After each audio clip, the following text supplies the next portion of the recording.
A Brazilian man woke up with a W mark and was never the same. What you're about to hear has been buried in classified military files for over 4 decades. 3 young witnesses, 1 terrifying encounter, 600 pages of military investigation that Brazil never wanted you to see. This is the Antonio Tosca case, and by the end of this video, you'll understand why the Brazilian government went to such extreme lengths to silence what happened in that vacant lot in Chapecó. December 1983, Chapecó, Santa Catarina, Brazil, a small city where nothing extraordinary ever happens, until 3 teenagers walk into a nightmare that will haunt them for the rest of their lives. Antonio Tosca and his 2 friends are cutting through an empty lot on their way home. It's late afternoon, the sun beginning its descent. What they see standing in that lot defies everything we know about life on Earth.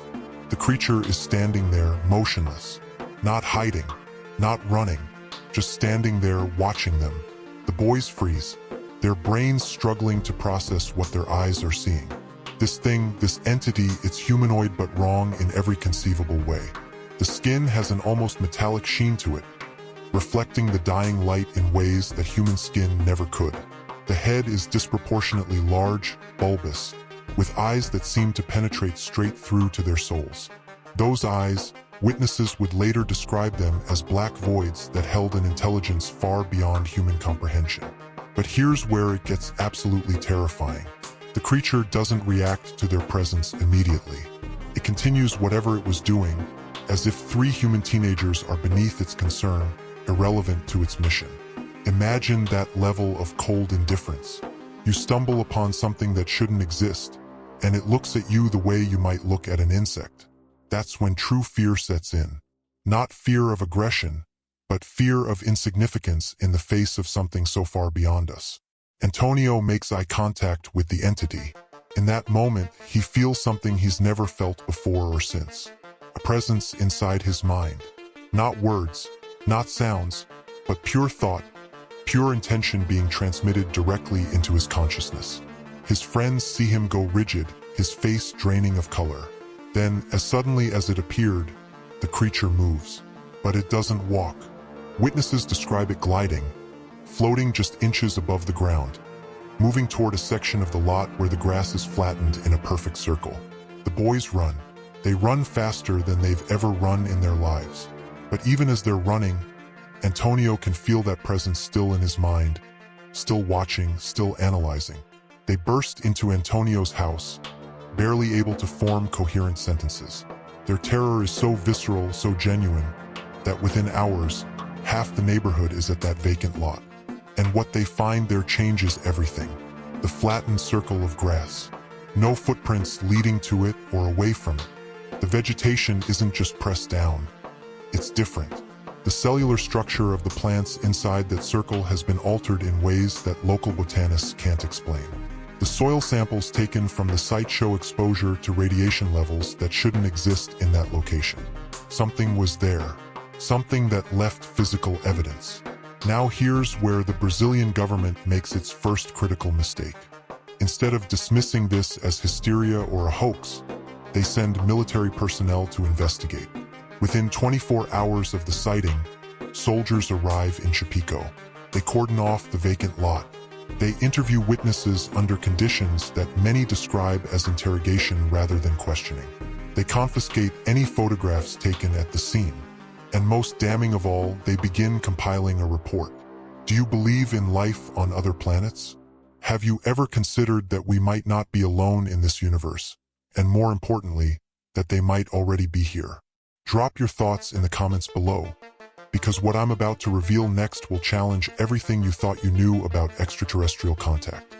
The military investigation into the Antonio Tosca case produces 600 pages of documentation. 600 pages. For a case the government publicly dismisses as mass hysteria. Think about that. The Brazilian military doesn't compile 600 pages of reports on weather balloons or swamp gas. They don't send teams of investigators for weeks to document a case they claim is nothing. Those 600 pages contain testimonies from over 40 witnesses who saw either the creature, the craft, or the aftermath. They contain soil analysis, radiation readings, photographic evidence, and medical examinations of the primary witnesses. Because here's what they don't want you to know. Antonio Tosca and his friends weren't the same after that day. Medical examinations revealed unusual marks on their skin that hadn't been there before. Circular patterns of small indentations that form geometric shapes. Under hypnotic regression therapy, conducted by military psychologists, the boys revealed something far more disturbing than the initial encounter. They were taken, not that day in the vacant lot, but later that same night. All three of them described waking up paralyzed in their beds, unable to move or scream as their rooms filled with a blinding white light. Shadowy figures materiating beside their beds. Multiple beings with those same large heads and black eyes, being floated out of their windows, through solid walls, up into something vast and metallic hovering silently above the city. Inside the craft, clinical examination tables. Instruments that looked more organic than mechanical. Procedures performed with a detachment that made them feel like specimens rather than sentient beings. But the most terrifying part? The beings showed them things. Images directly projected into their minds. Visions of other worlds, other civilizations, and most disturbingly, images of Earth's future. Images of cities in ruins, of catastrophic environmental collapse, of humanity standing at a crossroads between extinction and evolution. When asked why they were shown these things, the beings offered no explanation. They simply imprinted these visions into the boys' memories and returned them to their beds as if nothing had happened. The military investigators document all of this. Every detail, every medical anomaly, every psychological evaluation, and then they classify the entire report as top secret. For 40 years, those 600 pages sit in a vault, accessible only to officials with the highest security clearance. But information has a way of leaking out.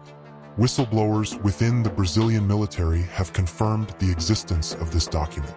They've described its contents in interviews, always anonymously, always at great personal risk. One former military investigator, speaking under condition of anonymity, revealed something chilling. The Antonio Tosca case wasn't isolated. It was part of a pattern. Throughout the 1980s, southern Brazil experienced a wave of similar encounters. Different witnesses, different locations, but the same type of beings. The same geometric burn patterns in fields. The same radiation signatures. The same medical anomalies in experiencers. The military knew they were dealing with a genuine phenomenon, something that required serious investigation and potential response protocols. What makes the Tosca case unique is how public it became. Most abduction cases stay within small circles, dismissed by mainstream media, forgotten by the public. But Chapico couldn't contain this. Too many witnesses, too much physical evidence, too much military activity for people to ignore. The case became a cultural phenomenon in Brazil. Books were written, documentaries produced. The vacant lot became a pilgrimage site for UFO researchers from around the world. And here's something that will make your blood run cold. In the years following the incident, all three boys experienced ongoing contact. Not frequent, but periodic. They would wake up with new marks, new memories of examinations, new visions of Earth's future. It's as if they had been tagged, marked for continued study by these beings.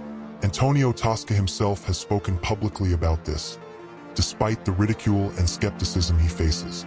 He describes living with the knowledge that at any moment, they might come back for him. The psychological toll on these men has been profound. Imagine carrying the burden of knowing that something not of this world has taken an active interest in you, that your life is being monitored, your biology studied, your consciousness probed for information you don't even know you possess. Friends and family members have described dramatic personality changes in all three witnesses. They became withdrawn, paranoid, constantly scanning the skies at night. But there's another layer to this case that researchers are only beginning to understand. The beings didn't just physically abduct these boys. They formed a connection. Several experiencers report knowing when the beings are near, feeling their presence before any visual confirmation. It's as if the initial contact created a psychic link, a tether between human consciousness and whatever intelligence operates these craft. Recent declassifications from other governments provide context that the Brazilian military lacked in 1983. The United States Pentagon's admission of UFO encounters by military personnel. The release of gun camera footage showing craft performing maneuvers that defy known physics. Chile's official government UFO investigation department. France's Gaipan program documenting unexplained aerial phenomena for decades. The Tosca case fits perfectly into this global pattern of contact between human beings and non-human intelligence. What the three witnesses saw in that vacant lot in Chapico wasn't an anomaly. It was a glimpse behind the curtain that separates everyday reality from a much stranger truth. Those beings standing there, studying Earth vegetation, they represent something we're only beginning to comprehend. An intelligence that has been here far longer than we realize, operating with agendas we can barely fathom, interacting with human beings in ways that blur the line between first contact and ongoing relationship. The 600-page military report remains classified. The Brazilian government maintains its official position that nothing extraordinary happened in Chapico in 1983. But the witnesses know better. The physical evidence knows better. And now you know better. This case represents one of the most thoroughly documented close encounters in South American history, buried beneath layers of government secrecy and public dismissal.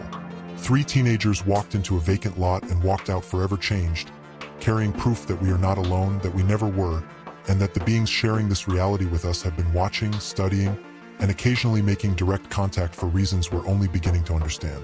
The truth isn't coming. The truth is already here, written in classified documents, etched into the memories of experiencers, and waiting in empty lots where reality bends and something impossible becomes undeniably real.